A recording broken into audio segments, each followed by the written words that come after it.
Hello students, this is your plus one chemistry class and today we will start chapter states of matter. Like first is what is matter?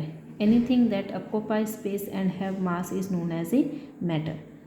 It has a three states: solid, liquid and gaseous. Solid is that state in which particles are closely packed, no space between the particles, they have a definite volume and definite shape.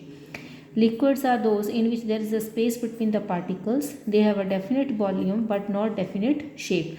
Like if 1 liter water is present and we kept in that one bottle or in a one flask or one mug, after that it acquires the shape of that container in which it is kept, but that volume remains same. Third state is the gaseous state. Lots of space or the particles are randomly packed. They do not have a definite volume and definite shape. Their volume and shape both changes. Now, temperature at which these three states exist simultaneously, that temperature is known as a, or that point is known as a triple point, where three states exist simultaneously. Now, in these states, like I have discussed, these particles are present. Particles maybe means say ions or maybe atoms or molecules.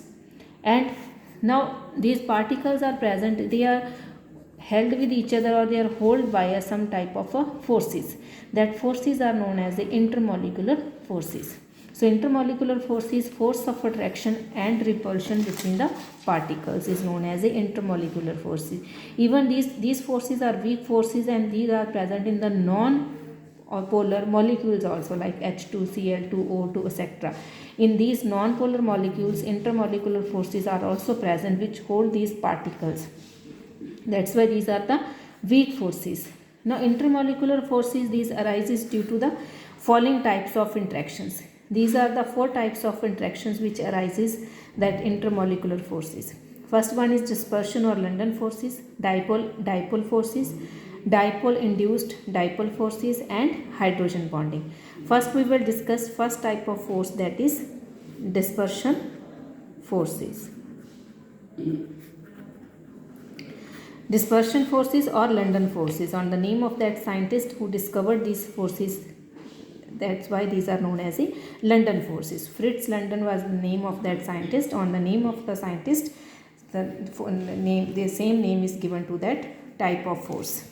Now, if we assume that two particles are present, A and B, two molecules are there with no charge because there is a symmetry in their electrons. These are the stable molecules are present. Now, if we imagine that their charges are distorted, they have a means their shape is distorted and they acquire a partial positive and partial negative charge on both two molecules A and B, partial positive and partial negative charge.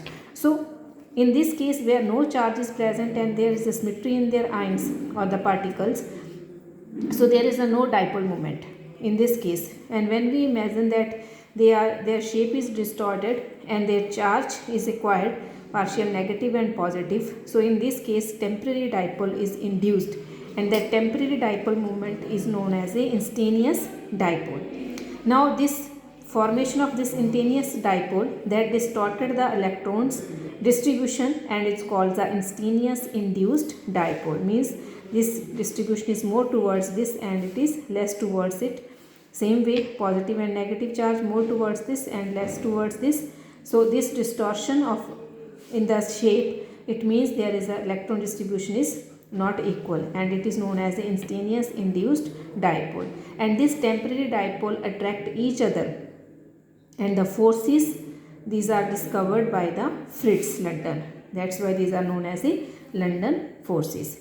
And the forces are these London forces or dispersion forces are interactive in nature and interaction energy is due to the forces is equal to or it is equal to the sixth power of the distance between two interacting particles. Means if two interacting particles are there, distance between over this, it is equal to the sixth power of that distance between the two interacting particles.